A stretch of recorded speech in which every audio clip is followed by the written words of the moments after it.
ദൈവത്തിന്റെ അതിപരിശുദ്ധമായ നാമം വാഴ്ത്തപ്പെടുമാറാകട്ടെ. വീണ്ടും ഈ പ്രാവർത്തിക ആഴ്ചയിലെ ആദ്യ ദിവസം തന്നെ സന്ധ്യാസമയത്ത് ദൈവവചനത്തിന് മുൻപാകെ ആയിരിക്കാൻ കർത്താവ് തന്നിരിക്കുന്ന അനുഗ്രഹീതമായ അവസരത്തെ ഓർത്ത് ദൈവത്തെ സ്തുതിക്കുന്നു.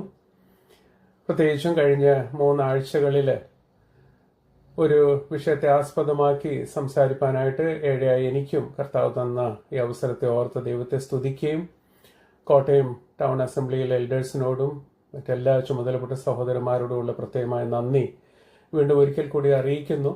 ഇന്ന് അതിൻ്റെ ആ പരമ്പരയിലെ അവസാനത്തെ ഒരു സെഷനാണ്. 2 പ്രാർത്ഥനകളെക്കുറിച്ചും കൺക്ലൂഡിംഗ് ആയിട്ട് ചില കാര്യങ്ങൾ പങ്കുവയ്ക്കുവാനായിട്ട് വളരെ പ്രാർത്ഥനയോടുകൂടി ഞാൻ ഇവിടെ ദൈവജനത്തിന് മധ്യേ ആയിരിക്കുന്നു. സകല കാര്യങ്ങളെയും കർത്താവ് നിയന്ത്രിക്കട്ടെ. പ്രത്യേകിച്ചും ഇലക്ട്രിസിറ്റിയും നെറ്റിന്റെ കണക്ടിവിറ്റി അതിൽ നാം ആശ്രയിക്കുന്നുണ്ടല്ലോ. അതിന് യാതൊരു വിഘ്നവും വരാതെ ശ്രദ്ധയോടുകൂടി ദൈവത്തിന്റെ ഇമ്പമായ സ്വരം മാത്രം കേൾക്കുവാൻ കാതോർത്തുകൊണ്ട് നമുക്ക് ആയിരിക്കാം. അതിനായി കർത്താവ് നമ്മേവരെയും സഹായിക്കുമാറാകട്ടെ. ഇന്ന് നാം ചിന്തിക്കാനായിട്ട് പോകുന്നത് 2 പ്രാർത്ഥനകളെ കുറിച്ചാണ്. ഒന്ന്, ഒരു പ്രാർത്ഥനയ്ക്ക് കൊടുക്കേണ്ടിയ വിലയെക്കുറിച്ചാണ്. About the high cost of prayer. അത് മത്തായി എഴുതിയ സുവിശേഷം 20-ാം അധ്യായം അതിന്റെ 20 മുതൽ 28 വരെക്കുമുള്ള വാക്യങ്ങൾ വായിക്കുമ്പോൾ ആ പ്രാർത്ഥനയെക്കുറിച്ച് നാം കാണുന്നുണ്ട്. കൂടാതെ അവസാനമായിട്ട് 2 കൊരിന്ത്യർ അതിന്റെ 12-ാം അധ്യായം 1 മുതൽ 10 വരെക്കുമുള്ള വാക്യങ്ങളിലും അവിടെ ഒരു പ്രാർത്ഥനയുടെ സ്വരം നാം വായിക്കുന്നുണ്ട്, കാണുന്നുണ്ട്.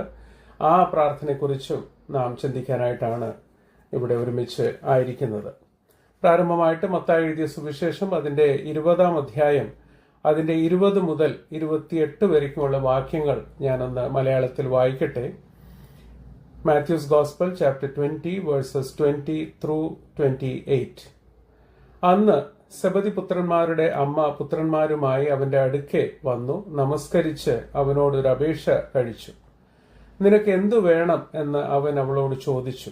അവൾ അവനോട്, ഈ എന്റെ പുത്രന്മാർ ഇരുവരും നിന്റെ രാജ്യത്തിൽ ഒരുത്തൻ നിന്റെ വലത്തും ഒരുത്തൻ ഇടത്തും ഇരിപ്പാൻ അരുളി ചെയ്യണമേ എന്ന് പറഞ്ഞു.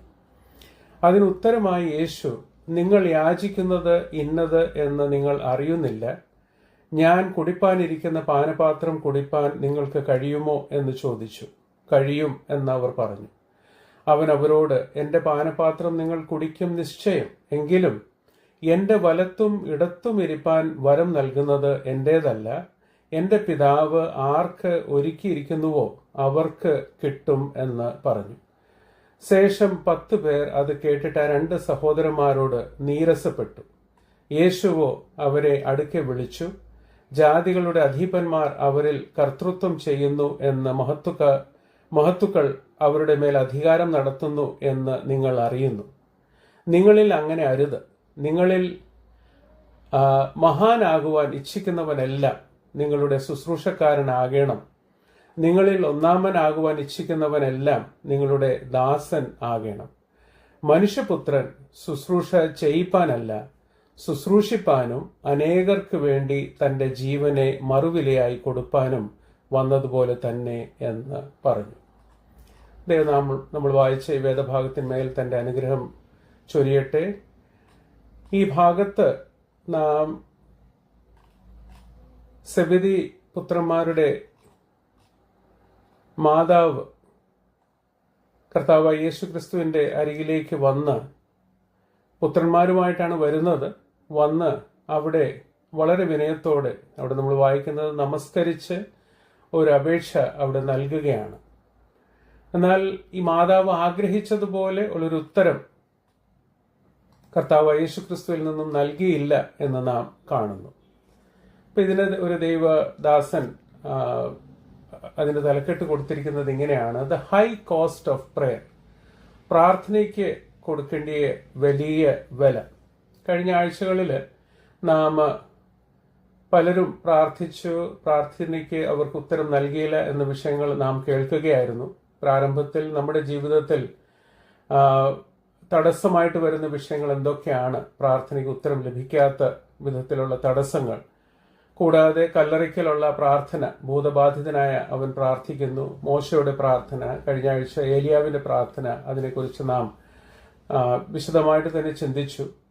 അപ്പൊ അവിടെ എല്ലാം ചില കാരണങ്ങളാൽ ദൈവിക ഉദ്ദേശത്തോടുകൂടി കർത്താവ് അവരുടെ പ്രാർത്ഥനകൾക്ക് ഉത്തരം നൽകിയില്ല. പല വിഷയങ്ങളെ ഓർത്ത് നാമും പ്രാർത്ഥിക്കുന്നുണ്ട്, വ്യക്തിപരമായിട്ടും കുടുംബമായിട്ടും സഭയായിട്ടും. എന്നാൽ പലപ്പോഴും ആ ഉത്തരങ്ങൾ ലഭിക്കാത്ത വിധത്തിലാകുമ്പോൾ മാനുഷികമായിട്ട് ഈ ജഡത്തിലായിരിക്കുന്നതിനാൽ ഒരു ദേഷ്യവും സങ്കടവും കൂടാതെ കയ്പിന്റെ ഒരു മനോഭാവവും അതെല്ലാം നാം അറിയാതെ തന്നെ നമ്മുടെ ജീവിതത്തിൽ പ്രവേശിക്കാറുണ്ട്.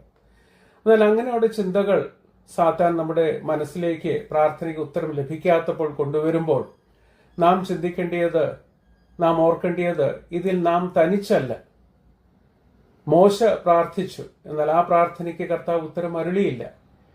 ഏലിയാവ് പ്രവാചകൻ പ്രാർത്ഥിച്ചു, എന്നാൽ ആ പ്രാർത്ഥനയ്ക്കും ദൈവോദ്ദേശമുള്ളതിനാൽ കർത്താവ് ആ പ്രാർത്ഥനയ്ക്ക് ഉത്തരം നൽകിയില്ല. അപ്പോൾ നമ്മൾ ചിലത് യാചിക്കുമ്പോൾ, അപേക്ഷിക്കുമ്പോൾ അതിനും കർത്താവ് ഉത്തരം നൽകുന്നില്ല. അതിന്റെ പിന്നിലും ദൈവോദ്ദേശമുണ്ട്. അതുകൊണ്ട് വളരെ ക്ഷമയോടുകൂടെ കാത്തിരിപ്പാനായിട്ടുള്ള ഒരു മനസ്സ് കർത്താവ് നമുക്ക് നൽകട്ടെ. ആ വിധത്തിലുള്ളൊരു ചിന്ത നമ്മുടെ ഹൃദയത്തെ തന്നെ ഭരിക്കട്ടെ. ഇവിടെ 3 കാരണങ്ങൾ നാം കാണുകയാണ്. അതിനോടൊപ്പം ആ 3 കാരണങ്ങളെക്കുറിച്ച് ചിന്തിക്കുമ്പോൾ 3 ആത്മീയ പാഠങ്ങളും ഇതിൽ കൂടെ നാം പഠിക്കുന്നുണ്ട്. ഒന്ന്, ഈ മാതാവ് തന്റെ മക്കളുമായിട്ട് വന്ന് ദൈവസന്നിധിയിൽ നമസ്കരിച്ച് അപേക്ഷിക്കുന്നു. എന്നാൽ ആ പ്രാർത്ഥനയിൽ തനിക്ക് ഉദ്ദേശിച്ച ഉത്തരം ലഭിക്കുന്നില്ല. അതിനൊന്നാമത്തെ പാഠം നാം പഠിക്കുന്നത്, prayer involves relationship, not rules. പ്രാർത്ഥന ബന്ധങ്ങളെ ഉപയോഗിച്ചുള്ള വിഷയമാണ്. അവിടെ നിയമാവലിയായിട്ട് 1ഉം 2ഉം അക്കമിട്ടുള്ള റൂൾസ് ഫോളോ ചെയ്യുന്നതല്ല. Prayer involves relationship, not rules. നമുക്കറിയാം, നമ്മൾ ജീവിക്കുന്ന ഈ ലോകം ദാറ്റ് ഈസ് ഫോർമുല ഓറിയന്റഡ്. എല്ലാ കാര്യങ്ങളും നമ്മൾ പഠിക്കുന്ന സമയത്ത് തന്നെ, ജോലിയിൽ പ്രവേശിക്കാൻ വേണ്ടി ഒരുങ്ങുന്ന സമയത്ത്, ജോലിയിൽ, അവിടെ എല്ലാം നിയമാവലിയായിട്ട് 1, 2, 3, 4 അക്കമിട്ടിട്ട് ഇന്ന കാര്യങ്ങൾ ഈ വിധത്തിൽ ചെയ്യണം. അപ്പോൾ ABC ചെയ്ത് കഴിയുമ്പോൾ യു വിൽ ഗെറ്റ് D. ആ ഒരു ഫോർമുല ഓറിയന്റഡ് ആയിട്ടാണ് സകല കാര്യങ്ങളും നടക്കുന്നത്. ഞാൻ പഠിക്കുന്ന സമയത്ത് ഞങ്ങൾക്ക് മോഡേൺ ഫിസിക്സ്, അപ്ലൈഡ് തെർമോഡൈനാമിക്സ് എന്നീ സബ്ജക്ട്സ് പഠിക്കുന്ന സമയത്ത് അതിന് വളരെ വോള്യൂംനെസ് വലിയ പുസ്തകങ്ങളുണ്ടായിരുന്നു.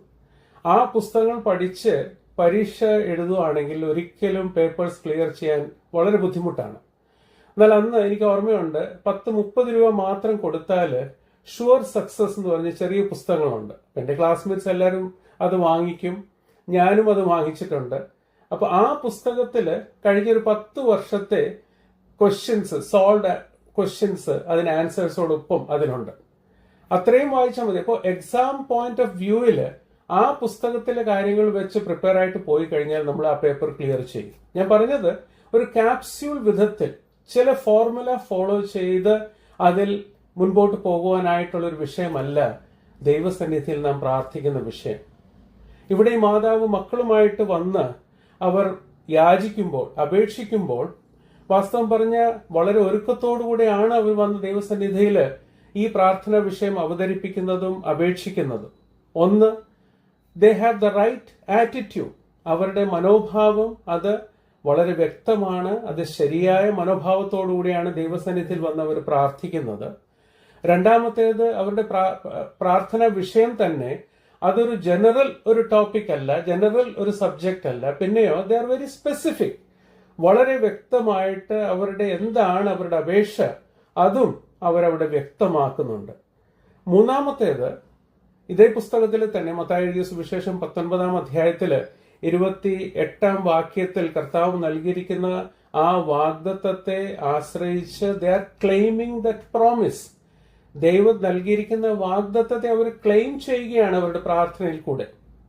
നാലാമത്തേത്, ആ വിഷയത്തിൽ നാം കാണുന്നുണ്ട്, പൂർണ്ണ വിശ്വാസത്തോടുകൂടെയാണ് അവർ ദൈവസന്നിധിയിൽ പ്രാർത്ഥിക്കുന്നത്. അഞ്ചാമത്തെ ഒരു സത്യം നാം കാണുന്നത്, ആ കാര്യത്തിന് വേണ്ടി ഐക്യമത്യത്തോടുകൂടെ തന്നെയാണ് അവർ ദൈവസന്നിധിയിൽ വന്ന് മാതാവ് ഇതിനു വേണ്ടി യാചിക്കുന്നത്. അപ്പോൾ അവർ ദൈവസന്നിധിയിൽ വന്ന് പ്രാർത്ഥന കഴിക്കുമ്പോൾ ദൈവസന്നിധിയിൽ പ്രാർത്ഥന അർപ്പിക്കുന്ന സമയത്ത് ആവശ്യമുള്ള സകല എലിമെന്റ്സും അവരുടെ പ്രാർത്ഥനയിലുണ്ട്. വീണ്ടും ആ കാര്യങ്ങൾ നമ്മൾ നോക്കുമ്പോൾ, ഒന്ന്, they have the right attitude, they are very specific in their request, they are claiming a promise, they have faith and they have agreed upon. ഇത്രയും കാര്യങ്ങൾ അതിനനുസരിച്ചുള്ള ഒരു പ്രാർത്ഥനയാണ് അവർ ദൈവസന്നിധിയിൽ കഴിക്കുന്നത്. എന്നാൽ അവർ വിസ്മരിച്ചു പോയ ഒറ്റൊരു സത്യമാണ്, that prayer involves relationship, not rules. ഈ ABCDE എന്ന 5 റൂൾസ് അവർ ഫോളോ ചെയ്ത് പ്രാർത്ഥിക്കുന്നുണ്ടെങ്കിലും ദൈവസന്നിധിയിൽ വന്ന് പ്രാർത്ഥിക്കുന്ന സമയത്ത് അതിനേക്കാട്ടിലും ഉപരിയായിട്ടുള്ള ഒരു വിഷയമാണ് ബന്ധം എന്ന് പറയുന്നത്. അവർ പ്രാർത്ഥന വിഷയം യാചിക്കുന്ന സമയത്ത് അവരുടെ സ്വന്തം ജീവിതവുമായിട്ടുള്ള ബന്ധത്തിൽ തന്നെ ഒരു കുറവുണ്ടായിരുന്നു. ദ റിലേഷൻഷിപ്പ് ടു ദെംസെൽവ്സ്, അവരുടെ സ്വന്തം ജീവിതത്തിലെ ബന്ധം നോക്കുമ്പോൾ തന്നെ അതിൽ സ്വാർത്ഥതയോടുകൂടെ, നമ്മൾ കഴിഞ്ഞ നാളുകളിൽ ആ വിഷയം ചിന്തിച്ചതാണ്, സ്വാർത്ഥതയോടുകൂടെ വന്ന് പ്രാർത്ഥിക്കുന്ന ഒരു സ്വരം ആ പ്രാർത്ഥനയിൽ ഉണ്ട്. രണ്ടാമത്തേത്, അവർ തമ്മിൽ, മാതാവ് വന്ന് മക്കൾക്ക് വേണ്ടി യാചിക്കുന്നു. നമുക്കറിയാം മാതാവിന്റെ ഹൃദയം എന്ന് പറയുന്നത്, mother is always possessive about her children. എൻ്റെ മാതാവും വളരെ പൊസസീവ് ആയിരുന്നു. അതിന്റെ വ്യക്തമായിട്ട് ചില സന്ദർഭങ്ങളിൽ ഞങ്ങൾ കണ്ടിട്ടുണ്ട്. അത് സ്വാഭാവികമാണ്. എന്നാൽ അത് ഈ ബന്ധങ്ങളെ ശരിയായ ദിശയിൽ കൊണ്ടുപോകുന്ന വിധത്തിൽ സഹായകമായി വരുന്ന ഒരു വിഷയം അല്ല. wrong relationship between each other, wrong relationship to oneself, wrong relationship to each other. മൂന്നാമത്തേത്, wrong relationship with other disciples. ആ 20 മുതൽ 28 വരെയുള്ള വാക്യങ്ങൾ നമ്മളിവിടെ വായിക്കുമ്പോൾ അവിടെ അവർ ഈ അപേക്ഷയുമായിട്ട് ദൈവസന്നിധിയിൽ പരസ്യമായി പങ്കുവെക്കുമ്പോൾ മറ്റ് ശിഷ്യന്മാർ അവരതിൽ നീരസപ്പെട്ടു എന്ന് നമ്മൾ വായിക്കുന്നുണ്ട്. കൂടാതെ ദൈവവുമായിട്ടുള്ളൊരു ബന്ധവും, ആ ബന്ധത്തിൽ ദൈവേഷ്ടം മനസ്സിലാക്കിയിട്ടാണോ അവർ പ്രാർത്ഥിച്ചത്? അവരുടെ മനോഭാവം ശരിയായിരുന്നു. അവര് വളരെ സ്പെസിഫിക് ആയിട്ട് തന്നെയാണ് ദൈവസന്നിധിയിൽ വന്ന് പ്രാർത്ഥിച്ചത്. അവർ വിശ്വാസത്തോടുകൂടി പ്രാർത്ഥിച്ചു. ദൈവം നൽകിയ വാഗ്ദത്തത്തെ ക്ലെയിം ചെയ്തിട്ടാണ് അവർ പ്രാർത്ഥിച്ചത്. അത് മാത്രമല്ല, അവർ അതിൽ ഐക്യമത്യപ്പെട്ടിട്ടാണ് പ്രാർത്ഥിച്ചത്. എന്നാൽ ദൈവത്തിന്റെ ഹൃദയം മനസ്സിലാക്കി, ദൈവത്തിന്റെ ഹൃദയത്തോട് ചാഞ്ഞിരുന്ന് അത് മനസ്സിലാക്കി അവർ പ്രാർത്ഥിച്ചോ? അതൊരു ചോദ്യചിഹ്നമാണ്. Prayer involves relationship, not rules. നമ്മൾ ജീവിക്കുന്ന ഈ ചുറ്റുവട്ടം ഇപ്പോൾ നോക്കുകയാണെങ്കിൽ അതൊരു കോസ്മെറ്റിക് ആയിട്ട് അല്ലെങ്കിൽ യാന്ത്രികമായിട്ടുള്ളൊരു വിഷയമാണ്. ഈ ദിവസങ്ങളിൽ ഒരു വലിയ ആർഗ്യുമെന്റ് പൊതുവായിട്ട് നാം കേൾക്കുന്നുണ്ടല്ലോ. നമ്മുടെ ഡിപ്പെൻഡൻസ് തന്നെ പല ഗാഡ്ജറ്റ്സിലാണ് നമ്മുടെ ഡിപ്പെൻഡൻസ്. നമുക്കറിയാം, അത് നമ്മൾ പറയാതെ തന്നെ നമുക്കറിയാം. മൊബൈൽ ഫോൺ ഒരു എസെൻഷ്യൽ ആയിട്ട് മാറിയിരിക്കുന്നു. കൂടാതെ ഡിജിറ്റൽ അസിസ്റ്റൻസ് നമുക്കുണ്ട്. സിറി അല്ലെങ്കിൽ അലക്സ അല്ലെങ്കിൽ ഗൂഗിൾ എന്ന് പറയുന്നത്. ഇപ്പോഴത്തെ വലിയൊരു ആർഗ്യുമെന്റ് നടക്കുന്നത്, ഈ പറയുന്ന അസിസ്റ്റൻസിനെ പൊളൈറ്റ്ലി വേണോ നമ്മൾ അവരെ കമാൻഡ് ചെയ്യാന്, അതോ നേരിട്ട് റഫായിട്ട് തന്നെ കമാൻഡ് ചെയ്യാൻ പറ്റുമോ? Should we be polite when we speak to Alexa? Should we be polite when we speak to Siri? എന്നുള്ളൊരു ആർഗ്യുമെന്റ് ആണ് ഇപ്പോൾ നടക്കുന്നത്. ഞാൻ പറയാൻ ഉദ്ദേശിച്ചത്, ദൈവവചനം നമ്മൾ വ്യക്തമായിട്ട് പഠിപ്പിക്കുന്നത് മറ്റുള്ളവരെ സ്നേഹിക്കുക, സാധനങ്ങൾ, മെറ്റീരിയൽസ് അതിനെ ഉപയോഗിക്കുക. എന്നാൽ അതിന്റെ നേരെ വിപരീതമാണ് നമ്മൾ ചെയ്യുന്നത്. We love the gadgets, we love the things and we use people. ഞാൻ ഒന്നുകൂടി പറയാം, നമ്മൾ അതിന്റെ നേരെ വിപരീതമായിട്ടാണ് വിശ്വാസികളെ നമ്മൾ തന്നെ പലപ്പോഴും ബിഹേവ് ചെയ്യുന്നതും പ്രവർത്തിക്കുന്നതും. നമ്മുടെ കയ്യിലുള്ള നമ്മുടെ കാറോ നമ്മുടെ മൊബൈൽ ഫോണോ നമ്മുടെ വീടോ മറ്റു കാര്യങ്ങളോ അതിനോടാണ് നമ്മുടെ ആസക്തി കൂടുതൽ. എന്നിട്ട് നമ്മുടെ കൂട്ടുവിശ്വാസികളെ തന്നെ പലപ്പോഴും സ്വാർത്ഥപരമായിട്ട് അവരെ നാം ഉപയോഗിക്കുന്നു. We are to love people and use things. Instead, we are using people and we love our gadgets, our material possessions. അത് വളരെ തെറ്റ ഒരു കാര്യമാണ്. അപ്പോൾ ഈ ആദ്യത്തെ പാഠത്തിൽ തന്നെ നമ്മൾ മനസ്സിലാക്കണം, prayer involves relationship, not rules. യാന്ത്രികമായിട്ട് ചില ABCD ക്രീഡ് ഫോളോ ചെയ്യുന്നത് പോലെ അല്ല നാം പ്രാർത്ഥിക്കേണ്ടത്. പിന്നെയോ ആ ബന്ധത്തിൽ ദൈവത്തിന്റെ ഹൃദയത്തിലുള്ളത് മനസ്സിലാക്കി അത് ഹൃദയത്തോട് ചായുമ്പോൾ മാത്രമേ ദൈവോദ്ദേശം ദൈവഹൃദയത്തിലുള്ളത് ആ വാഞ്ച നമുക്ക് മനസ്സിലാക്കുവാനായിട്ട് സാധിക്കത്തുള്ളൂ. ദൈവഹിതത്തിനനുസരിച്ച് പ്രാർത്ഥിക്കാൻ അത് സഹായമായിരിക്കും. രണ്ടാമത്തേത്, നമ്മൾ ഈ വിഷയത്തിൽ തന്നെ ഒരു കാര്യം കൂടി ഞാൻ പങ്കുവയ്ക്കട്ടെ. Prayer when we pray with true relationship that demands submit.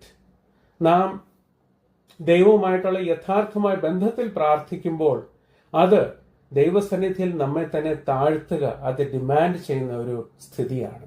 നമ്മെ തന്നെ ദൈവസന്നിധിയിൽ താഴ്ത്തുക. നമ്മൾ സാധാരണ പറയാറുണ്ടല്ലോ, our God is a God of relationship. ബന്ധങ്ങളുടെ ദൈവമാണ് നമ്മളുടെ ദൈവം. ത്രിയേക ദൈവവുമായിട്ട് നമുക്ക് ബന്ധമുണ്ട്. ദൈവമക്കളുമായിട്ട് അഭേദ്യമായ ഒരു ബന്ധം, നിത്യതയോളം നീണ്ടു നിൽക്കുന്ന ഒരു ബന്ധമാണ് കർത്താവ് നമുക്ക് തന്നിരിക്കുന്നത്. അതിനോടൊപ്പം തന്നെ നമ്മുടെ ദൈവം അവൻ അന്വേഷിക്കുന്ന ദൈവമാണ്. നശിച്ചു പോയതിനെ അവൻ അന്വേഷിക്കുന്നു, കാണാതെ പോയതിനെ അവൻ അന്വേഷിക്കുന്നു, സത്യ ആരാധികളെ അവൻ അന്വേഷിക്കുന്നു, നമ്മുടെ ജീവിതത്തിൽ ഫലങ്ങളെ അവൻ അന്വേഷിക്കുന്നു, വിശ്വസ്തരായിട്ടുള്ള ദാസന്മാരെ അവൻ അന്വേഷിച്ചുകൊണ്ടിരിക്കുന്നു. അതുകൊണ്ട് true relationship that demands submission. ദൈവസന്നിധിയിൽ നമ്മെ തന്നെ താഴ്ത്തി ആ ബന്ധത്തിൽ ദൈവഹൃദയത്തിലെ ആ വാഞ്ച, നമ്മെക്കുറിച്ചുള്ള വാഞ്ച, ദൈവോദ്ദേശം, ദൈവഹിതം മനസ്സിലാക്കി പ്രാർത്ഥിപ്പാനായിട്ട് കർത്താവ് നമ്മെ സഹായിക്കട്ടെ. അടുത്തത് രണ്ടാമത്തെ പാഠം ആ ഭാഗത്ത് നിന്ന് നമ്മൾ പഠിക്കുന്നത്, prayer involves taking orders not giving orders.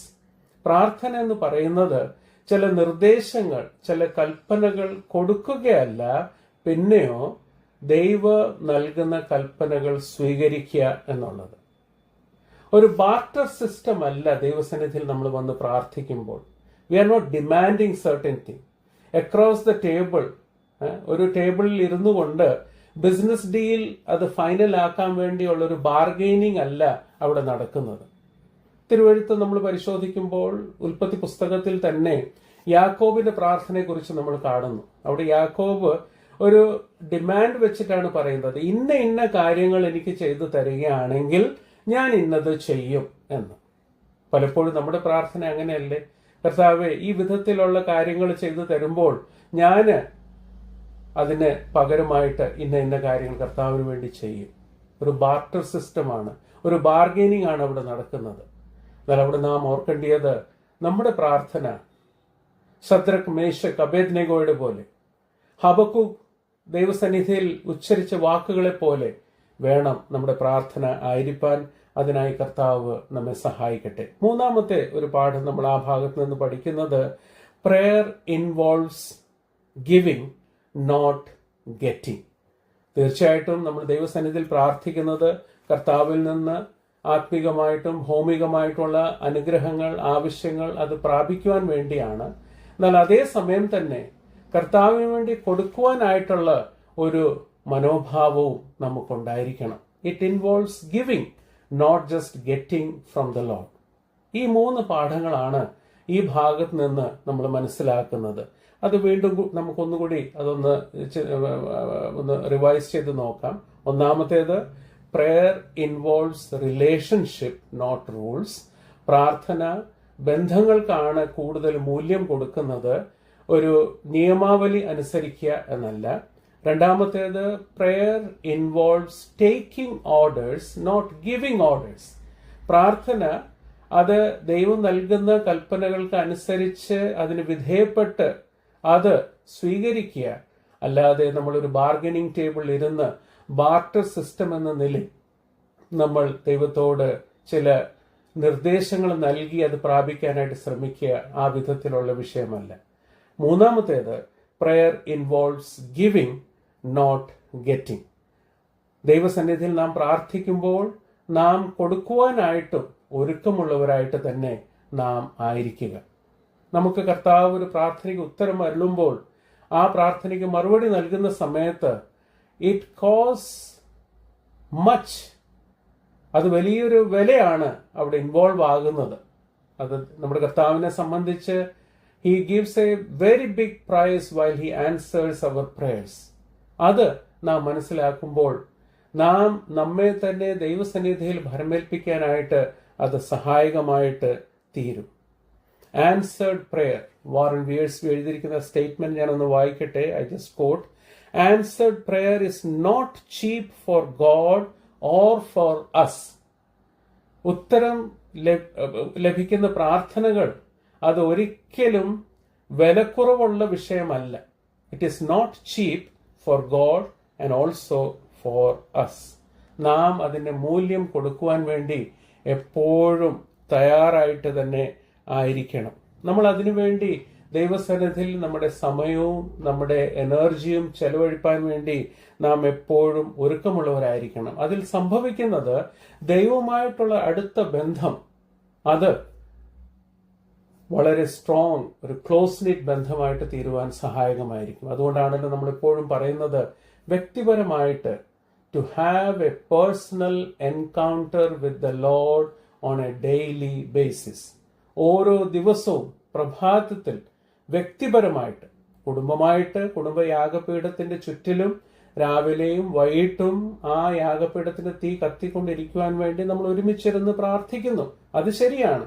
എന്നാൽ വ്യക്തിപരമായിട്ട് അവർ personal encounter with our saviour and Lord, നമ്മുടെ രക്ഷിതാവും കർത്താവുമായിട്ടുള്ള വ്യക്തിപരമായിട്ടുള്ള പേഴ്സണൽ ക്വൈറ്റ് ടൈം, അത് ദിവസത്തിന്റെ ആരംഭത്തിൽ തന്നെ ഉണ്ടായിരിക്കണം. ആ ബന്ധത്തിലായിരിക്കുമ്പോഴാണ് ദൈവഹൃദയത്തിലുള്ള വാഞ്ഛ, ദൈവഹൃദയത്തിലുള്ള ഹിതം നാം മനസ്സിലാക്കുവാനും അതിനനുസരിച്ച് പ്രവർത്തിപ്പാനും കർത്താവ് നമുക്ക് സഹായകമായിരിക്കുന്നു. ദൈവത്തിൽ നിന്ന് ദൈവം നൽകുന്ന നിർദ്ദേശങ്ങൾ അത് സ്വീകരിച്ച് അതിൻപടി പാലിച്ച് ആയിരിക്കാനായിട്ടും കർത്താവ് നമ്മെ സഹായിക്കട്ടെ. മൂന്നാമത്തേത്, we must be willing to be instrument God uses to fulfill our request. നമ്മൾ യാചനയായിട്ട് ദൈവസന്നിധിയിൽ വരുന്നു, എന്നാൽ ആ പ്രാർത്ഥനയ്ക്ക് ഉത്തരം ലഭിക്കാൻ വേണ്ടി ദൈവം നമ്മെ ഒരു ഇൻസ്ട്രുമെന്റ്, ഒരു ടൂളാക്കി ഉപയോഗിച്ച് ദൈവഹിതം അതിൽ കൂടെ നിറവേറണം. കാരണം prayer involves giving as well as receiving. നമ്മൾ ദൈവത്തിൽ നിന്ന് പ്രാപിക്കുക മാത്രമല്ല, ദൈവത്തിന് വേണ്ടി ആ സമയത്ത് കൊടുക്കുവാനായിട്ട് ഒരുക്കം ഉള്ളവരായിട്ടിരിക്കാനും കർത്താവ് ഇതിൽ കൂടെ നമ്മെ സഹായിക്കട്ടെ. The high cost of prayer. Prayer involves relationship, not rules. Prayer involves taking orders, not giving orders. Prayer involves giving, not just getting. ഇനി അടുത്ത അവസാനമായിട്ടുള്ള ഒരു പ്രാർത്ഥനയ്ക്ക് നമ്മൾ ചിന്തിക്കാനായിട്ട് പോകുന്നത്, അത് കൊരിന്ത്യർക്ക് എഴുതിയ 2-ാം ലേഖനം അതിന്റെ 12-ാം അധ്യായം അതിന്റെ 1 മുതൽ 10 വരെയുള്ള വാക്യങ്ങൾ വായിക്കുമ്പോഴാണ് ആ പ്രാർത്ഥനയുടെ സ്വരം നാം കാണുന്നത്. 2 കൊരിന്ത്യർ അതിന്റെ 12-ാം അധ്യായം 2 കൊരിന്ത്യർ അതിന്റെ 12-ാം അധ്യായം അതിന്റെ 1 മുതൽ 10 വരെയുള്ള വാക്യങ്ങൾ. ആ ഭാഗം കൂടി ഞാൻ ഒന്ന് വായിക്കട്ടെ. 2 കൊരിന്ത്യർ അതിന്റെ 12-ാം അധ്യായം 1 മുതൽ 10 വരെയുള്ള ഭാഗം. പ്രശംസിക്കുന്നതിൽ പ്രയോജനമില്ല, എങ്കിലും അത് അത്യാവശ്യമായിരിക്കുന്നു. ഞാൻ കർത്താവിന്റെ ദർശനങ്ങളെയും വെളിപ്പാടുകളെയും കുറിച്ച് പറവാൻ പോകുന്നു. ക്രിസ്തുവിലുള്ള ഒരു മനുഷ്യനെ ഞാൻ അറിയുന്നു. അവൻ 14 സംവത്സരം മുമ്പേ 3-ാം സ്വർഗത്തോളം എടുക്കപ്പെട്ടു. ശരീരത്തോടെയോ എന്ന് ഞാൻ അറിയുന്നില്ല, ശരീരം കൂടാതെയോ എന്നും അറിയുന്നില്ല, ദൈവം അറിയുന്നു. ആ മനുഷ്യൻ പറുദീസയോളം എടുക്കപ്പെട്ടു. ശരീരത്തോടെയോ ശരീരം കൂടാതെയോ എന്ന് ഞാൻ അറിയുന്നില്ല, ദൈവം അറിയുന്നു. മനുഷ്യൻ ഉച്ചരിപ്പാൻ പാടില്ലാത്തതും പറഞ്ഞുകൂടാത്തതുമായ വാക്കുകളെ അവൻ കേട്ടു എന്ന് ഞാൻ അറിയുന്നു. അവനെക്കുറിച്ച് ഞാൻ പ്രശംസിക്കും. എന്നെക്കുറിച്ചോ എന്റെ ബലഹീനതകളിൽ അല്ലാതെ ഞാൻ പ്രശംസിക്കുകയില്ല. ഞാൻ പ്രശംസിപ്പാൻ വിചാരിച്ചാലും മൂഢനാകെയില്ല. സത്യമല്ലോ പറയുന്നത്. എങ്കിലും എന്നെ കാണുന്നതിനും എന്റെ വായിൽ നിന്ന് കേൾക്കുന്നതിനും മീതെ ആരും എന്നെക്കുറിച്ച് നിരൂപിക്കരുതെന്ന് വെച്ച് ഞാൻ അടങ്ങുന്നു. വെളിപ്പാടുകളുടെ ആധിക്യത്താൽ ഞാൻ അതിയായി നിഗളിച്ചു പോകാതിരിപ്പാൻ എനിക്ക് ജഡത്തിൽ ഒരു ശൂലം തന്നിരിക്കുന്നു. ഞാൻ നിഗളിച്ചു പോകാതിരിക്കേണ്ടതിന് എന്നെ കുത്തുവാൻ സാത്താന്റെ ദൂതനെ തന്നെ അതെന്നെ വിട്ട് നീങ്ങേണ്ടതിന് ഞാൻ 3 വട്ടം കർത്താവിനോട് അപേക്ഷിച്ചു. അവൻ എന്നോട്, എന്റെ കൃപ നിനക്ക് മതി, എന്റെ ശക്തി ബലഹീനതയിൽ തികഞ്ഞു വരുന്നു എന്ന് പറഞ്ഞു. ആകയാൽ ക്രിസ്തുവിന്റെ ശക്തി എൻ്റെ മേൽ ആവസിക്കേണ്ടതിന് ഞാൻ അതിസന്തോഷത്തോടെ എൻ്റെ ബലഹീനതകളിൽ പ്രശംസിക്കും. അതുകൊണ്ട് ഞാൻ ക്രിസ്തുവിന് വേണ്ടി ബലഹീനത, കയ്യേറ്റം, ബുദ്ധിമുട്ട്, ഉപദ്രവം, ഞെരുക്കം എന്നിവ സഹിപ്പാൻ ഇഷ്ടപ്പെടുന്നു. ബലഹീനനായിരിക്കുമ്പോൾ തന്നെ ഞാൻ ശക്തൻ ആകുന്നു. ദൈവത്തിന് സ്തോത്രം. അവസാനമായിട്ട് നാം അല്പസമയം ചിന്തിക്കുന്നത് അപ്പോസ്തലനായ പൗലോസ് ദൈവസന്നിധിയിൽ പ്രാർത്ഥിച്ചു. നമ്മൾ ഈ ഭാഗത്ത് വായിക്കുന്നത് 3 പ്രാവശ്യം അവിടെ അപേക്ഷിച്ചു പറഞ്ഞു. എന്നാൽ മറുപടിയായിട്ട് കർത്താവ് അവിടെ പറഞ്ഞത് മൈ ഗ്രേസ്. ആംപ്ലിഫൈഡ് വേർഷനിൽ അവിടെ പറഞ്ഞിരിക്കുന്നത് ഇങ്ങനെയാണ്, but he said to me my grace, that is my favor and loving kindness and mercy is enough for you, that is sufficient against any danger and enables you to bear the trouble manfully, for my strength and power are made perfect, that is fulfilled and completed, and show themselves most effective in your weakness. Therefore I will all the more gladly glory in my weakness and infirmities, than the strength and power of Christ may rest. Amplified ബൈബിളിൽ അത് അല്പം കൂടി ഒന്ന് amplify ചെയ്തിട്ടാണ് ആ ഭാഗങ്ങൾ പറഞ്ഞിരിക്കുന്നത്. അതുകൊണ്ടാണ് ഞാൻ അതൊന്ന് വായിച്ചത്. അപ്പോസ്തലനായ പൗലോസ് പ്രാർത്ഥിക്കുന്നു. അതും 1 പ്രാവശ്യമോ 2 പ്രാവശ്യമോ അല്ല, 3 പ്രാവശ്യം അപേക്ഷിച്ചു. എന്നാൽ മറുപടിയായിട്ട് ലഭിച്ച ഉത്തരം നാം അവിടെ കാണുന്നുണ്ട്. അതിൽ നിന്നും ചില ആത്മീയ പാഠങ്ങൾ നമ്മൾ പഠിക്കുന്നു. ഒന്നാമത്തേത്, അഫ്ലിക്ഷൻസ് ഹാവ് ഡിവൈൻ പർപ്പസ്. കഷ്ടതകൾ, അതിലും ഒരു ദൈവോദ്ദേശമുണ്ട്. ദൈവികമായിട്ടുള്ളൊരു ഉദ്ദേശം അതിൽ കൂടെ ഉണ്ട്. കഷ്ടതകൾ അത് ശാരീരികമായിട്ടോ മാനസികമായിട്ടോ ഉള്ള ഒരു അവസ്ഥയായിരിക്കാം. 2 കൊരിന്ത്യർ 4 തന്നെ 17 18 വാക്യങ്ങൾ വായിക്കുമ്പോൾ അവിടെ അപ്പോസ്തലനായ പൗലോസ് പറയുന്നുണ്ട്, നൊടി നേരത്തേക്കുള്ള ലഘുവായ കഷ്ടം. Your affliction is light and it is just for a moment. കഷ്ടതയെക്കുറിച്ച് അവിടെ വിവരിച്ച് പറയുകയാണ്, it is just for a moment. നമുക്കറിയാം, ലൂക്കോസിന്റെ സുവിശേഷം 4-ാം അധ്യായം 5-ാം വാക്യം വായിക്കുമ്പോൾ അവിടെയും പ്രലോഭനത്തെ ഒരു നിമിഷത്തെക്കുറിച്ച് നമ്മൾ കാണുന്നുണ്ട്. നമ്മുടെ കർത്താവായ യേശു ക്രിസ്തു സാത്താൻ പരീക്ഷിക്കുമ്പോൾ, പിശാച് പരീക്ഷിക്കുന്ന സമയത്ത് അവിടെ ലോകത്തിലുള്ള സകല രാജ്യങ്ങളെയും ഒരു ക്ഷണത്തിൽ അത് കാണിച്ചു കൊടുത്തു എന്ന് നമ്മൾ വായിക്കുന്നുണ്ട്. He showed all the kingdoms of the world just in a moment of time. അതിനെ ഞാൻ വിശേഷിപ്പിച്ച് പറയുന്നത് അത് പ്രലോഭനത്തിന്റെ ഒരു നിമിഷം. 2 കൊരിന്ത്യർ 4:17 18 വാക്യങ്ങൾ വായിക്കുമ്പോൾ അവിടെ ശോധനയുടെ നിമിഷത്തെക്കുറിച്ച് പൗലോസ് പറയുകയാണ്.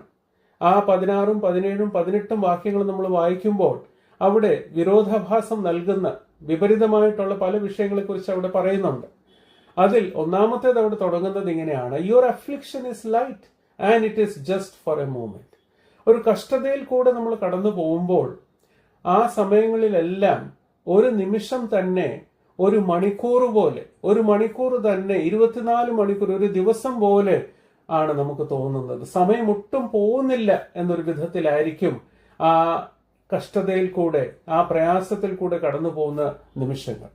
ഇവിടെ സന്നിഹിതരായിരിക്കുന്ന ദൈവമക്കൾ, ഞാൻ ഉൾപ്പെടെ, നാം കടന്നു പോകുന്ന ശാരീരികമായിട്ടോ മാനസികമായിട്ടോ ഉള്ള ആ ശോധനയുടെ നിമിഷം, അതിൽ കൂടെ കടന്നു പോകുമ്പോൾ അതിന്റെ തീവ്രത എത്രമാത്രമുണ്ട് അത് നാം അറിയുന്നു. എന്നാൽ അവിടെ നാം പഠിക്കുന്ന ആത്മീയ പാഠം, affliction, they have A divine purpose.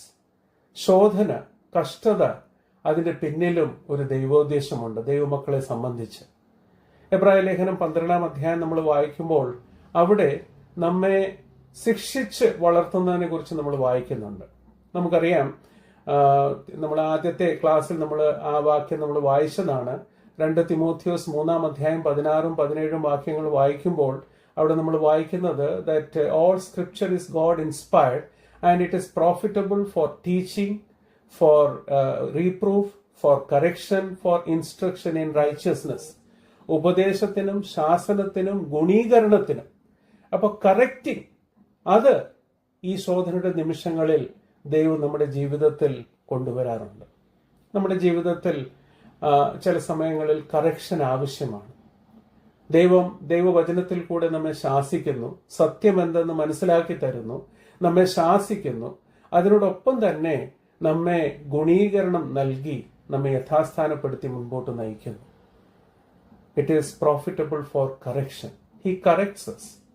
അതിനോടൊപ്പം തന്നെ 1 പത്രോസ് അതിന്റെ 1-ാം അധ്യായം 6ഉം 7ഉം വാക്യങ്ങൾ നമ്മൾ വായിക്കുമ്പോൾ അവിടെ കാണുന്നത് that also is to make us perfect. ആ വാക്യം നമുക്കൊന്ന് വായിക്കാം. 1 പത്രോസ് അതിന്റെ 1-ാം അധ്യായം അതിന്റെ 6ഉം 7ഉം വാക്യങ്ങൾ, 6 and 7, 6-7 വാക്യങ്ങൾ നമ്മൾ വായിക്കുന്നത് ഇങ്ങനെയാണ്: അതിൽ നിങ്ങൾ ഇപ്പോൾ അല്പനേരത്തേക്ക് നാനാ പരീക്ഷകളാൽ ദുഃഖിച്ചിരിക്കേണ്ടി വന്നാലും ആനന്ദിക്കുന്നു. അഴിഞ്ഞു പോകുന്നതും തീയിൽ ശോധന കഴിക്കുന്നതുമായ പൊന്നിനേക്കാൾ നിങ്ങളുടെ വിശ്വാസത്തിന്റെ പരിശോധന വിലയേറിയത് എന്ന് യേശുക്രിസ്തുവിന്റെ പ്രത്യക്ഷതയിൽ പുകഴ്ചയ്ക്കും തേജസ്സിനും മാനത്തിനുമായി കാണുവാൻ അങ്ങനെ ഇടവരും. ദൈവത്തിന് സ്തോത്രം. That is to perfect us. നമ്മെ പൂർണ്ണതയിലേക്ക്, നമ്മുടെ ആ പക്വത അവസ്ഥയിലേക്ക് അത് നമ്മെ നയിക്കുവാനായിട്ട് സഹായകമായി വരുന്നു. To correct us and to perfect us. അതിനോടൊപ്പം തന്നെ ടു പ്രൊട്ടക്റ്റ് us, നമ്മെ കാത്തു സൂക്ഷിക്കാൻ വേണ്ടിയും ആ വിധത്തിലുള്ള ആ കഷ്ടതകൾ നമ്മുടെ ജീവിതത്തിൽ വരും. അത് ദൈവോദ്ദേശത്തിൽ ഉള്ള ഒരു വിഷയം തന്നെയാണ്, ടു പ്രൊട്ടക്റ്റ് us. അതിനോട് ബന്ധത്തിലും ഒരു വാക്യം, അത് നമുക്ക് വളരെ സുപരിചിതമായ വാക്യമാണ്. ആവർത്തന പുസ്തകം അതിന്റെ 8-ാം അധ്യായം അതിന്റെ 10 മുതൽ 14 വരയ്ക്കുമുള്ള വാക്യങ്ങൾ. 8-ാം അധ്യായത്തിലെ 10 മുതലുള്ള വാക്യങ്ങൾ: നീ ഭക്ഷിച്ച് തൃപ്തി പ്രാപിക്കുമ്പോൾ നിന്റെ ദൈവമായ യഹോവ നിനക്ക് തന്നിരിക്കുന്ന നല്ല ദേശത്തെക്കുറിച്ച് നീ അവന് സ്തോത്രം ചെയ്യണം. നിന്റെ ദൈവമായ യഹോവയെ നീ മറക്കാതിരിപ്പാനും ഞാൻ ഇന്ന് നിന്നോട് കൽപ്പിക്കുന്ന അവന്റെ കൽപ്പനകളും വിധികളും ചട്ടങ്ങളും അലക്ഷ്യമാക്കാതിരിപ്പാനും നീ ഭക്ഷിച്ച് തൃപ്തി പ്രാപിച്ച് നല്ല വീടുകൾ പണിത് അവയിൽ പാർക്കുമ്പോഴും നിന്റെ ആടുമാടുകൾ പെരുകി നിനക്ക് വെള്ളിയും പൊന്നുമേറി നിനക്കുള്ളതൊക്കെയും വർദ്ധിക്കുമ്പോഴും നിന്റെ ഹൃദയം നിഗളിക്കാതിരിപ്പാനും നിന്റെ അടിമ വീടായ മിസ്രൈമിൽ നിന്ന് പുറപ്പെടുവിക്കുകയും അഗ്നിസർപ്പവും തേളും വെള്ളമില്ലാത്ത വരൾച്ചയുമുള്ള വലിയതും ഭയങ്കരവുമായ മരുഭൂമിയിൽ കൂടി നിന്നെ കൊണ്ടുവരികയും തീക്കൽ പാറയിൽ നിന്ന് നിനക്ക് വെള്ളം പുറപ്പെടുവിക്കുകയും നിന്നെ താഴ്ത്തി പരീക്ഷിച്ച് പിൻകാലത്ത് നിനക്ക് നന്മ ചെയ്യേണ്ടതിന് മരുഭൂമിയിൽ നിന്നെ നിന്റെ പിതാക്കന്മാർ അറിയാത്ത മന്ന കൊണ്ട് പോഷിപ്പിക്കുകയും ചെയ്ത നിന്റെ ദൈവമായ യഹോവേ നീ മറന്നു. എന്റെ ശക്തിയും എന്റെ കൈയുടെ ബലവും ഈ സമ്പത്തുണ്ടാക്കിയെന്ന് നിന്റെ ഹൃദയത്തിൽ പറയാതിരിപ്പാനും സൂക്ഷിച്ച് കൊള്ളണം.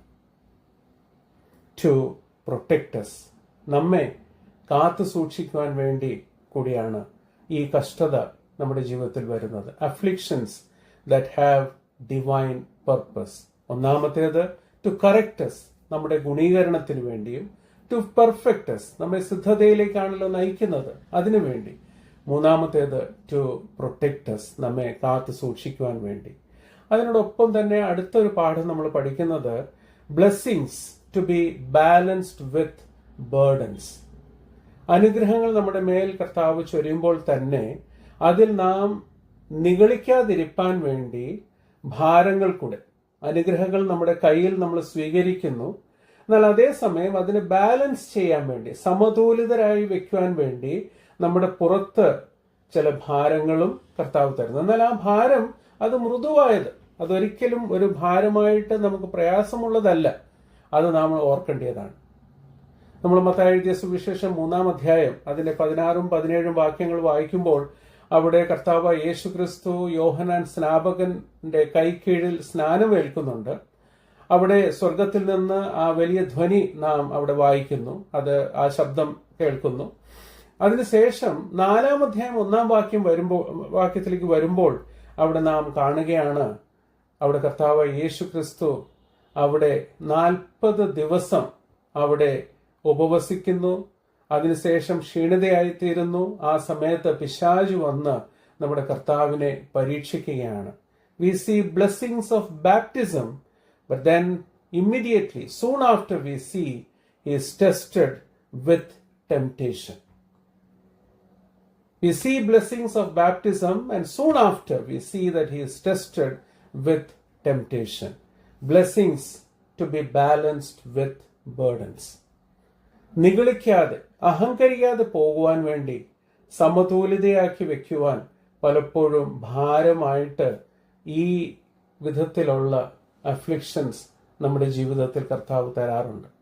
എന്നാൽ ആ സമയങ്ങളിലെല്ലാം പൗലോസിനോട് പറഞ്ഞ വാക്ക് നമ്മുടെ ജീവിതത്തിലും അർത്ഥവത്തായിട്ട് ഇരിക്കുന്നു. മൂന്നാമത്തെ പാഠം നമ്മുടെ ആ ഭാഗത്ത് കാണുന്നത്, spiritual blessings they always surpass the physical blessings.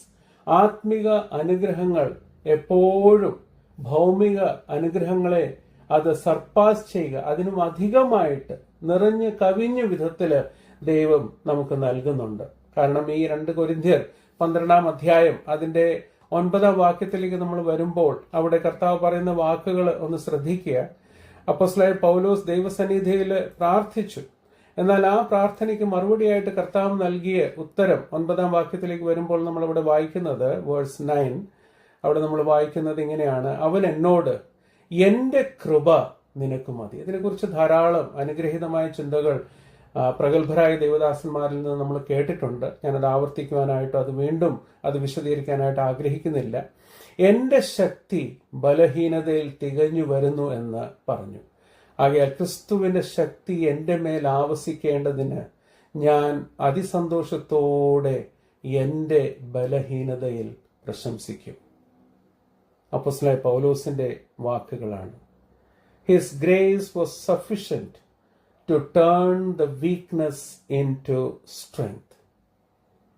The Lord gave him grace to accept, understand, and even glory in his weakness.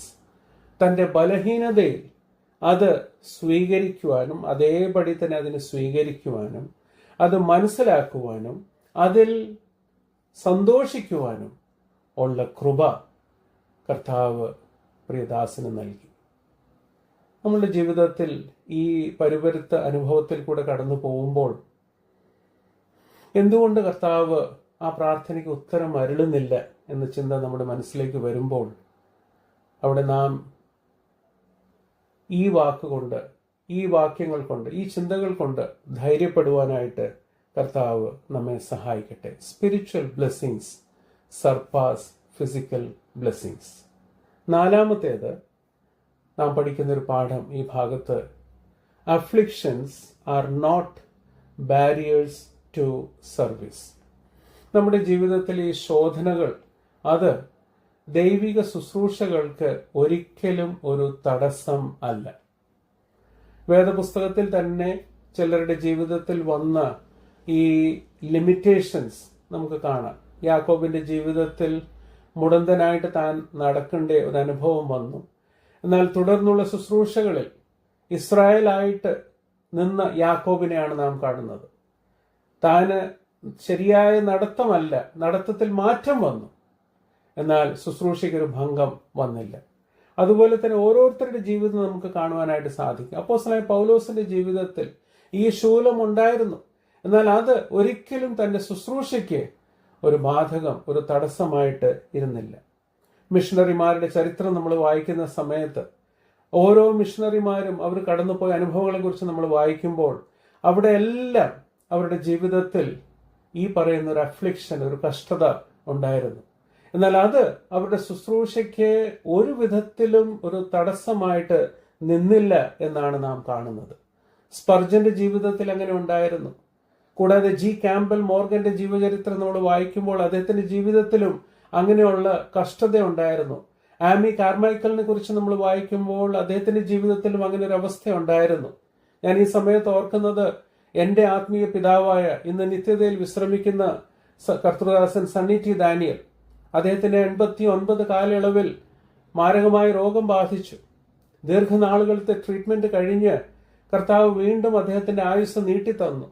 ആ ട്രീറ്റ്മെന്റ് കഴിഞ്ഞ് സൗഖ്യം പ്രാപിച്ച് ദീർഘവർഷങ്ങൾ തന്നെ ആ സദേൺ ഡിസ്ട്രിക്ട് ഓഫ് ഒഡീഷ അവിടെ പ്രവർത്തിച്ചതിന്റെ ഫലമായിട്ട് പിന്നീട് എത്രയോ സ്ഥലസഭകളാണ് ആ സദേൺ ഡിസ്ട്രിക്റ്റിലും ചുറ്റുപാടുമുള്ള ഡിസ്ട്രിക്ട്സിലും അവിടെ സ്ഥാപിക്കപ്പെട്ടത്. ഇന്ന് ആ സഭകളെല്ലാം എല്ലാ വിധത്തിലും ക്വാളിറ്റേറ്റീവ് ക്വാണ്ടിറ്റേറ്റീവ് ഗ്രോത്ത് അവിടെ വർദ്ധിച്ചു വരികയാണ്. എത്രയോ വർഷം കഴിഞ്ഞ് 2013-14 ആകുമ്പോഴേക്കും വീണ്ടും അദ്ദേഹം ആ രോഗബാധിതനായി കർത്താവ് തന്റെ അരികിലേക്ക് വലിയവനായ ദാസനെ വിളിച്ചു. ഇപ്പോൾ കർത്തൃസന്നിധിയിൽ വിശ്രമിക്കുന്നു. ഒരിക്കലും ആ 89 കാലയളവിൽ ട്രീറ്റ്മെന്റ് കഴിഞ്ഞ് 1 വർഷത്തോളം വെല്ലൂരിലായിരുന്നു. അതിനുശേഷം മടങ്ങി വന്ന് എല്ലാ ഘട്ടങ്ങളിലും 3 മാസത്തിൽ ഒരിക്കൽ ചെക്കപ്പിന് പോവും, ഫോളോ അപ്പിന് പോവും, പിന്നെയും മടങ്ങി വരും. മടങ്ങി വന്നു കഴിയുമ്പോൾ പിന്നെ ഫീൽഡിൽ തന്നെയാണ്. ആ വിധത്തിലുള്ള ടെസ്റ്റിമണിയാണ് അദ്ദേഹം കാഴ്ചവെച്ചത്. ദൈവത്തിന് സ്തോത്രം പറയാൻ മാത്രമേ വകയുള്ളൂ. Affliction is never a barrier to service. ഞാൻ പേരെടുത്ത് പറയുന്നില്ല, എന്നാൽ നാം അറിയുന്നത് പോലെ നമ്മുടെ മധ്യത്തിലുള്ള ദൈവദാസന്മാര് അവര് കടന്നു പോകുന്ന ശോധനയുടെ നിമിഷങ്ങൾ, വ്യക്തിപരമായിട്ട് അവരുടെ കുടുംബത്തിൽ അവർ കടന്നു പോകുന്ന ആ ശോധനയുടെ നിമിഷങ്ങൾ, എന്നാൽ അതിലൊന്നും പതറിപ്പോകാതെ ദൈവം നൽകിയിരിക്കുന്ന ശുശ്രൂഷ നിരപടിയായിട്ട് നിവർത്തിപ്പാൻ അവരെപ്പോഴും സന്നദ്ധതയോടുകൂടി പ്രവർത്തിച്ചുകൊണ്ടിരിക്കുന്നു. ദൈവത്തിന് സ്തോത്രം പറയാൻ മാത്രമേ വകയുള്ളൂ. അപ്പോസ്തലനായ പൗലോസ് ദൈവസന്നിധിയിൽ പ്രാർത്ഥിച്ചു. എന്നാൽ മറുപടിയായിട്ട് കർത്താവ് പറഞ്ഞത്, my grace is sufficient for thee. ഞാൻ ആ ഭാഗം ആംപ്ലിഫൈഡ് വെർഷനിൽ നിന്നുകൂടി വായിക്കട്ടെ, 9-ാം വാക്യം. But he said to me, my grace, my favour and loving kindness and mercy is enough for you, that is sufficient against any danger and enables you to bear the trouble manfully. For my strength and power are made perfect, that is fulfilled and completed, and show themselves most effective in your weakness. Therefore, I will all the more gladly glory in my weaknesses and infirmities, than the strength and power of Christ may rest upon me. ദൈവം ചില സമയങ്ങളിൽ നമ്മുടെ പ്രാർത്ഥനയ്ക്ക് ഉത്തരം അരുളുന്നുണ്ട്. ഞാൻ ചില സന്ദർഭങ്ങളിൽ നമ്മുടെ പ്രാർത്ഥനയ്ക്ക് ഉത്തരം അരുളുന്നില്ല. ആ സമയങ്ങളിൽ ഈ ചിന്തകൾ നമ്മെ ഭരിക്കട്ടെ, നമ്മുടെ ഹൃദയത്തെ ഭരിക്കട്ടെ. ദൈവസന്നിധിയിൽ നമ്മെ തന്നെ താഴ്ത്തുവാനും ദൈവകൃപയിൽ മാത്രം ആശ്രയിച്ചായിരിക്കാൻ കർത്താവ് എല്ലാവിധമായ കൃപ നമ്മളുടെ മേൽ ചൊരിയട്ടെ. ഈ കൺക്ലൂഡിംഗ് ആയിട്ട് ചില കാര്യങ്ങൾ കൂടി ഞാൻ പറയട്ടെ. നാം വ്യക്തിപരമായിട്ട് ദൈവസന്നിധിയിൽ പ്രാർത്ഥനയിൽ സമയം ചെലവഴിക്കുന്നു, കുടുംബമായിട്ട് നമ്മൾ പ്രാർത്ഥിക്കുന്നു. സഭയുടെയും ഒരു തൂണാണല്ലോ നമ്മുടെ പ്രാർത്ഥന കൂടി വരവ്. നമ്മൾ പ്രാർത്ഥിക്കുന്നുണ്ട്. ആ സമയങ്ങളിലെല്ലാം വിവിധ വിഷയങ്ങളെ ഓർത്ത് നമ്മൾ പ്രാർത്ഥിക്കുന്നു. ഭാരത സുവിശേഷീകരണത്തിന് വേണ്ടി വലിയൊരു പങ്ക് വഹിക്കുവാൻ വേണ്ടിയുള്ള ഒരു ഭാരം നമ്മുടെ ഹൃദയത്തെ ഭരിക്കുന്നുണ്ടോ? ഞാൻ നശിച്ചുപോകുന്ന ആത്മാക്കളെ കുറിച്ച് പ്രാർത്ഥിക്കുമ്പോൾ ഞാൻ ഉൽപ്പത്തി പുസ്തകം 30-ാം അധ്യായം 1-ാം വാക്യം റാഹേലിന്റെ കരച്ചില് മനസ്സിലേക്ക് കൊണ്ടുവന്ന് ഞാൻ പ്രാർത്ഥിക്കാറുണ്ട്. Give me children or else I die. റാഹേലോട് പ്രാർത്ഥിച്ചത്, എനിക്ക് കുഞ്ഞുങ്ങളെ നൽകണം, അല്ലെങ്കിൽ ഞാൻ മരിക്കും. ഓരോ ദൈവമക്കളും നശിച്ചു പോകുന്ന ആത്മാക്കളെ കുറിച്ചുള്ള ഒരു ദാഹം, ഒരു വിലാപം ഈ വിധത്തിലായിരിക്കണം. ഭാരത സുവിശേഷീകരണത്തിന് വേണ്ടി കേരളത്തിലെ സഭകൾ അവർ അതിനുവേണ്ടി വഹിച്ചിരിക്കുന്ന പങ്ക് എത്രയോ വലുതാണ്. ഞാനൊരു ഉദാഹരണം പറയാം. എനിക്ക് തോന്നുന്ന സഭയിൽ വന്നപ്പോൾ, ടൗൺ അസംബ്ലി വന്നപ്പോൾ ഞാൻ ഒരിക്കലും പങ്കുവെച്ചതാണ്. ഒഡീഷയിൽ നമ്മുടെ പ്രവർത്തനങ്ങൾ, വേർപെട്ട സഭകളുടെ പ്രവർത്തനങ്ങൾ ആരംഭിച്ചത് ഏർലി 60s 1960, 61, 62 ആ സമയങ്ങളിൽ കേരളക്കരയിൽ നിന്ന് അയക്കപ്പെട്ട ദേവദാസന്മാർ ആ പ്രദേശങ്ങളിലേക്ക് കടന്നുപോയി. അങ്ങനെ 1963 ഒഡീഷ സംസ്ഥാനത്തിന്റെ തലസ്ഥാനമായ ഭുവനേശ്വറിൽ ഒരു അസംബ്ലി ടെസ്റ്റിമണി അവിടെ രൂപീകരിക്കപ്പെട്ടു. ഗോസ്പൽ ഹാൾ, കൽപ്പന സ്ക്വയർ, ഭുവനേശ്വർ. ഇന്ന് നിത്യതയിൽ വിശ്രമിക്കുന്ന TM സെബാസ്റ്റ്യൻ MS തോമസ് എന്നീ പറയുന്ന, കൂടാതെ ജോലിയോടുകൂടെ തന്നെ ഇപ്പോഴും ചെന്നൈ പട്ടണത്തിൽ പ്രവർത്തിച്ചുകൊണ്ടിരിക്കുന്ന സഹോദരൻ ജോൺ മാത്യു എന്നീ പ്രിയപ്പെട്ടവരാണ് അന്നത്തെ പയനിയറായിട്ട് ആ പ്രദേശത്ത് കടന്നുപോയി കർത്താവ് അവരുടെ ആക്കിയ സ്ഥലങ്ങളിൽ അവർ അധ്വാനിച്ചത്. പിന്നീട് കേരളക്കരയിൽ നിന്ന് എത്രയോ ദേവദാസന്മാര് ആ സംസ്ഥാനത്തിലേക്ക് കടന്നുപോയി. 1963 കഴിഞ്ഞ് 2013 ആകുമ്പോഴേക്കും 50 വർഷത്തെ കർത്താവിന്റെ വിശ്വസ്തത, അതിന് ഒരു സ്തോത്ര ശുശ്രൂഷ അവിടെ ക്രമീകരിച്ചു. എല്ലാവരും ഒരുമിച്ച് കൂടി. അതിനുശേഷമാണ് ഒരു ചിന്ത മനസ്സിനെ ഭരിച്ചത്, വാട്ട് നെക്സ്റ്റ്. 2014 ഓഗസ്റ്റ് 15 ഇൻഡിപെൻഡൻസ് ഡേയില് അന്ന് തലസ്ഥാനത്ത് ഭുവനേശ്വറിൽ തന്നെ ഒഡീഷയിൽ മുഴുവനായിട്ടും പ്രവർത്തിക്കുന്ന ദേവദാസന്മാരുടെ ഒരു സംഗമമായിരുന്നു. ഏകദേശം 114ഓളം സുവിശേഷകന്മാര് അവിടെ ഒരുമിച്ച് കൂടി. ഇനി അടുത്തത് എന്താണ്? അപ്പോൾ അല്പം കൂടി ഒരു വ്യക്തമായിട്ട് ആ ചിത്രമൊന്ന് നോക്കിയപ്പോൾ ഈ 50 വർഷത്തിൽ ഒഡീഷയിലുള്ള 30 ജില്ലകളിൽ 20 ജില്ലകളിൽ ഓരോ ജില്ലയിലും കുറഞ്ഞത് ഒരു അസംബ്ലി ടെസ്റ്റിമണി അതുണ്ടാകുവാനായിട്ട് കർത്താവ് പ്രസാദിച്ചു. എന്നാൽ വീണ്ടും 10 ജില്ലകളുണ്ട്, അവിടെ യാതൊരു പ്രവർത്തനവുമില്ല, അസംബ്ലി ടെസ്റ്റിമണിയുമില്ല. ഇപ്പൊ 2014 ഓഗസ്റ്റ് മാസം ഒരു തീരുമാനമെടുത്തു, we have to go forward with vision 2020. അങ്ങനെ 2020 ആകുമ്പോഴേക്കും ആ 10 ഫോക്കസ് ഡിസ്ട്രിക്റ്റില് 9 ജില്ലകളിൽ കുറഞ്ഞത് ഒരു അസംബ്ലി ടെസ്റ്റിമണി ഉണ്ടാകുവാനായിട്ട് കർത്താവ് പ്രസാദിച്ചു. അപ്പോഴാണ് we decided to rewrite our vision 2030. 2014 ഞാൻ ആ പ്രദേശത്ത് ജനിച്ചു വളർന്നുകൊണ്ട് ആ പ്രദേശത്തോട് ഉള്ള പ്രത്യേകമായ കമ്മിറ്റ്മെന്റ് ഉണ്ട്. 2014 ഓഗസ്റ്റ് 15 മീറ്റിംഗിൽ ഞാൻ ഉണ്ടായിരുന്നു. പിന്നീട് കൂട്ടുവേലക്കാരായിട്ട് അടൂരിൽ നിന്നും ബ്രദർ സാംകുട്ടി ജോർജ്, കൂടാതെ ബ്രദർ സുഭാഷ് തങ്കച്ചൻ എന്നീ പ്രിയപ്പെട്ടവരുമായിട്ട് 2015 മുതൽ 19 വരയ്ക്കും പല ട്രിപ്സ് 3 മാസത്തിൽ ഒരിക്കല് ആ പ്രദേശത്തേക്ക് ഞങ്ങൾ കടന്നുപോയി. BGM brother and gospel mission എന്ന് പറയുന്ന കല്ലിശ്ശേരി, ചെങ്ങന്നൂർ ആ ഭാഗത്ത് പ്രവർത്തിക്കുന്ന അവരോടുകൂടെ ചേർന്ന് ഈ മിനിസ്ട്രിയിൽ മുൻപോട്ട് പോകുവാൻ ആ സംസ്ഥാനത്ത് ചെന്ന് അവിടെയുള്ള ദേവദാസന്മാരുമായിട്ട് ലക്ഷ്യബോധത്തോടുകൂടി പ്രവർത്തിപ്പാനായിട്ടുള്ള ഒരു ചിന്ത കർത്താവ് ഞങ്ങളുടെ ഹൃദയത്തിൽ തന്നു. പിന്നീട് മറ്റ് സഹോദരന്മാരും അതിലേക്ക് വന്നു. അത് ഒഡീഷയിൽ നിന്ന് മറ്റ് സ്റ്റേറ്റുകളിലേക്കും UPയിലേക്കും രാജസ്ഥാനിലേക്കും പഞ്ചാബിലേക്കും ഗുജറാത്തിലേക്കും പടരുവാനായിട്ട്, ഉത്തരാഖണ്ഡിലേക്കും പടരുവാനായിട്ട് കർത്താവ് കൃപ ചെയ്തു. ഇന്ന് വേറെ ദേവദാസന്മാർ അതിനോടുകൂടെ ചേർന്ന് ആ പ്രദേശങ്ങളിലേക്ക് റെഗുലറായിട്ട് പോയിക്കൊണ്ടിരിക്കുന്നു. കല്ലിശ്ശേരിയിലെ brother Thomas Jacob, brother Subhash Thankachan, കൂടാതെ കർത്താവിന്റെ ദാസൻ ചാണ്ടപ്പിള്ളച്ചായന്, അദ്ദേഹവും UPയും ഒഡീഷയും ആ പ്രദേശത്തേക്ക് ഈ സഹോദരന്മാരോട് കൂടെ കടന്നു പോയിട്ടുണ്ട്. നേരിട്ട് ആ ഫീൽഡുകൾ കാണുവാനും അവിടെയുള്ള പ്രവർത്തനങ്ങളെ കാണുവാനും ദേവദാസനും എടുത്തു ഒരു മുൻകൈ. ദൈവത്തിന് സ്തോത്രം. ആ പ്രദേശത്ത് പ്രവർത്തനങ്ങൾ നടക്കുന്നു. ഈ കാര്യം പങ്കുവെച്ചത്, നാം പ്രാർത്ഥിക്കുമ്പോൾ ഈ പറയുന്ന മറ്റ് കാര്യങ്ങൾ പ്രാർത്ഥിക്കുന്നതോടൊപ്പം തന്നെ ഭാരത സുവിശേഷീകരണത്തിന് വേണ്ടി ഇപ്പോൾ ഒഡീഷയിലെ YMF നോർത്ത് ഡിവിഷന്റെ ക്യാമ്പയിൻ അവിടെ നടന്നുകൊണ്ടിരിക്കുകയാണ്. സ്പെസിഫിക്കലി വിഷയങ്ങൾ ഓർത്ത് പ്രാർത്ഥിപ്പാൻ നാം ബാധ്യസ്ഥരാണ്. വിഷൻ 2030 പ്രത്യേകമായിട്ട് നമ്മൾ ഉൾപ്പെടുത്തിയ വിഷയമാണ്. ആ പ്രദേശത്ത് പ്രവർത്തനങ്ങൾ നടക്കുമ്പോൾ ഇനി ബ്ലോക്ക് ലെവലിലേക്ക് ഇറങ്ങി പോകണം. ഈ 30 ജില്ലകളിൽ 314 ബ്ലോക്കുകളാണുള്ളത്. അതിൽ ഇനിയും 160 ബ്ലോക്കുകളിൽ യാതൊരു പ്രവർത്തനമില്ലാതെ ഇരിക്കുന്നു. നമ്മുടെ ആഗ്രഹം പ്രാർത്ഥനയും കർത്താവ് വരുന്ന താമസമാണെങ്കിൽ 2030 ആകുമ്പോഴേക്കും ഓരോ ബ്ലോക്കിലും കുറഞ്ഞത് ഒരു സഭാസാക്ഷ്യം ഉണ്ടാകണം. കേരളത്തിലെ സഭകൾ അതിനുവേണ്ടി പ്രാർത്ഥിക്കണം. കോട്ടയം ടൗൺ അസംബ്ലി ഫോക്കസ്ഡ് ആയിട്ട് വിഷയങ്ങൾ ഓർത്ത് പ്രാർത്ഥിക്കുന്നുണ്ട് എന്ന് ഞാൻ വിശ്വസിക്കുന്നു. പ്രാർത്ഥിപ്പാനായിട്ട് കർത്താവ് നമ്മെ സഹായിക്കട്ടെ. നമ്മുടെ ആവശ്യങ്ങളുണ്ട്, നമ്മുടെ സഭയുടെ ആവശ്യങ്ങളുണ്ട്, വിശ്വാസികളുടെ ആത്മീയ വർധനയുണ്ട്, പിന്മാറ്റാവസ്ഥയിലായിരിക്കുന്ന പ്രിയപ്പെട്ടവർ യഥാസ്ഥാനപ്പെടണം. ഇതെല്ലാം ആവശ്യങ്ങളാണ്.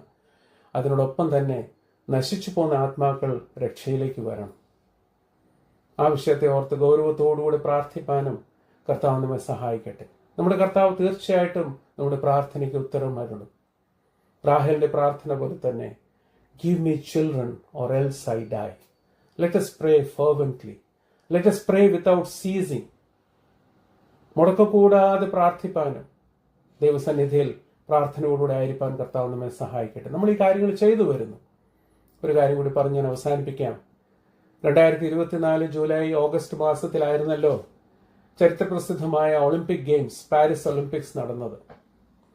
മോഡേൺ ഒളിമ്പിക്സ് പുതിയ ഫോർമാറ്റിൽ അത് വീണ്ടും ആരംഭിച്ചത് 1896 ഏൻഷ്യന്റ് ഒളിമ്പിക്സ് ആരംഭിച്ചത് BC 776.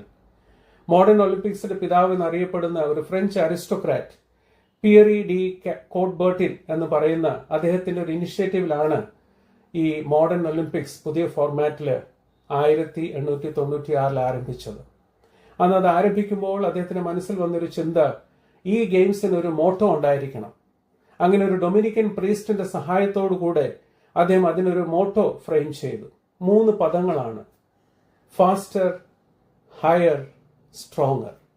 പിന്നീട് ഏകദേശം 100 വർഷം കഴിഞ്ഞപ്പോഴാണ് 4ാമത്തെ ഒരു പദം കൂടി അതിൽ ആഡ് ചെയ്തത്. അതാണ് together. Faster, higher, stronger, together. ഈ വാർത്ത പത്രമാധ്യമത്തിൽ വായിച്ചപ്പോൾ എൻ്റെ മനസ്സിലേക്ക് വന്നത്, നമ്മുടെ ആത്മീയമായ ശുശ്രൂഷയിൽ ഇത് എത്രമാത്രം ആവശ്യമുള്ളതാണ്. 4 പദങ്ങളും അത് കമ്പാരിറ്റീവ് ഡിഗ്രിയിലാണ് കൊടുത്തിരിക്കുന്നത്.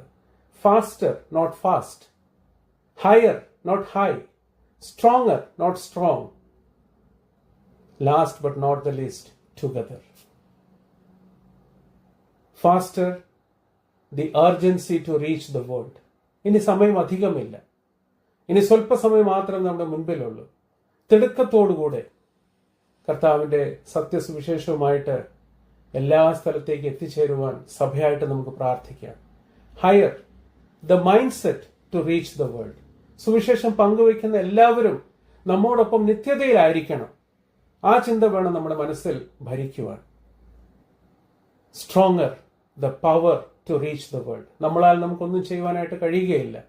എന്നാൽ നമ്മെ ശക്തിപ്പെടുത്തി നമ്മളിൽ കൂടെ പ്രവർത്തിക്കുന്ന പരിശുദ്ധാത്മാവിന്റെ ശക്തിയോടുകൂടെ നമുക്ക് തീർച്ചയായിട്ടും പ്രവർത്തിക്കാനായിട്ട് സാധിക്കും. It is not what we do that is important, but what God does through us. നാം എന്ത് ചെയ്യുന്നു അതിന് യാതൊരു പ്രസക്തിയുമില്ല. നമ്മിൽ കൂടെ പ്രവർത്തിക്കുന്ന കർത്താവ് പ്രവർത്തിക്കുന്നു നമ്മിൽ കൂടെ. He is the one who is working through us. അതാണ് important. Stronger, the power to reach the world. എന്നാൽ അവസാനമായിട്ട് ടുഗദർ. നാം ഏക മനസ്സോടുകൂടി ഒരുമിച്ച് ചേർന്ന് ഈ സത്യസുവിശേഷവുമായിട്ട് എല്ലാ സ്ഥലത്തേക്ക് എത്തിച്ചേരുക. അതിൻ്റെ തുടക്കം എന്ന നിലയിൽ ഓരോ ആഴ്ചയിലും സഭയായിട്ട് നമ്മൾ കടന്നു വരുമ്പോൾ നാം ഒരുമനപ്പെട്ട് പ്രാർത്ഥിക്കുക. തീർച്ചയായിട്ടും കർത്താവ് നമ്മുടെ പ്രാർത്ഥനയ്ക്ക് ഉത്തരമരുള്ളൂ. ദൈവസന്നിധിയിൽ നാം ഈ 4 ആഴ്ചകളിൽ കേട്ട വിഷയങ്ങൾ, പ്രാർത്ഥനയ്ക്ക് ഉത്തരം ലഭിക്കാത്ത അൺആൻസർഡ് പ്രേയേഴ്സ് എന്ന വിധത്തിലാണല്ലോ നമ്മൾ ചിന്തിച്ചത്. എന്നാൽ അതിന്റെ പിന്നിലെല്ലാം ദൈവ ഉദ്ദേശമുണ്ട്. ദൈവ ഉദ്ദേശമുള്ളതിനാലാണ് പലപ്പോഴും നാം ആഗ്രഹിക്കുകയും പ്രാർത്ഥിക്കുകയും ചെയ്യുന്ന വിധത്തിൽ നമുക്ക് ഉത്തരം ലഭിക്കുന്നില്ല.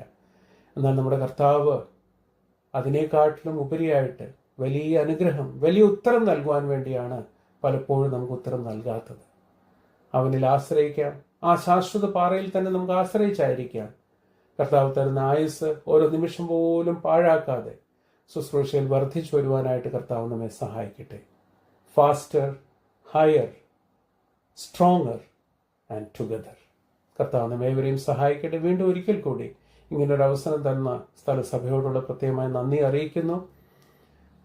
Thank you for listening patiently. Amen.